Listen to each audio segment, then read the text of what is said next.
A dramatic unraveling has unfolded, one that exposes the fragile relationship between corporate strategy, political rhetoric, and the lives of everyday workers.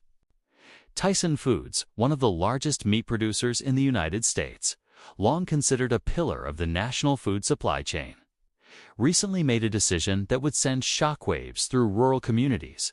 It shut down multiple processing plants across the country. Overnight, hundreds of workers lost their jobs, entire towns were thrown into economic uncertainty, and families who had relied on these jobs for decades suddenly found themselves without a future they could plan for.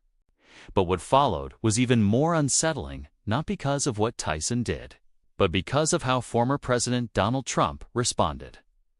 Trump, whose tariff-heavy trade policies were once touted as a way to bring manufacturing back to American shores, reacted not with concern or regret, but with bizarre optimism.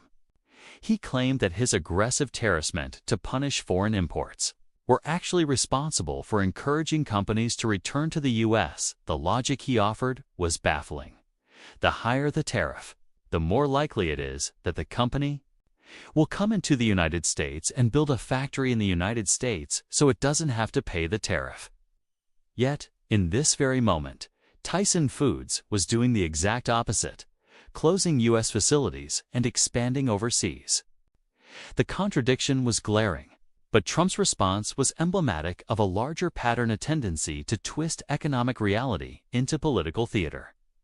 Tyson Foods employs over 120,000 people across the U.S., many of them in small towns where job opportunities are limited and alternative employment is scarce. When the company announced the closure of poultry plants in Arkansas and Virginia, citing vague reasons like market dynamics and operational optimization, local officials and employees alike were caught off guard. Just months earlier, Tyson had been ramping up production and reporting strong international sales. Yet, almost overnight, the company reversed course, leaving behind a trail of broken promises, severed livelihoods, and growing suspicion about "cute/debauch." Its true motives. An anonymous former employee revealed what many suspected. Tyson was shifting operations to countries with cheaper labor and weaker regulations: Thailand, China, Brazil. Internal documents later confirmed this. A leaked memo dated August 1, 2023, showed that Tyson had a 3-year roadmap to shift 15 to 20% of its poultry production to international low-cost zones. This wasn't just about declining demand. It was about cost-cutting disguised as strategic restructuring. Meanwhile, Tyson continued to receive millions in taxpayer-funded subsidies, including agricultural aid programs signed into law by Trump himself. In essence, American citizens were funding the very projects like her. Tyson wasn't just a job, was survival.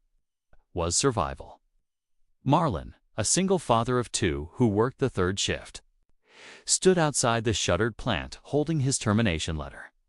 "They didn't even say thank you," he muttered. "It's not even a handshake." These weren't abstract statistics, they were real people, living through the consequences of decisions made far above their pay grade. Economically, the data tells a damning story. According to the Peterson Institute for International Economics, Trump-era tariffs reduced U.S. manufacturing employment by nearly 75,000 jobs between 2018 and 2020, while also raising consumer prices across the board. Tyson's then CFO Stuart Glenn Denning, who later became CEO of Molson Coors, admitted during a 2022 earnings call that created margin pressure on domestic operations, leading to rifts. In other words, Trump's tariffs didn't bring Tyson back, they helped push it away. But the betrayal didn't stop there.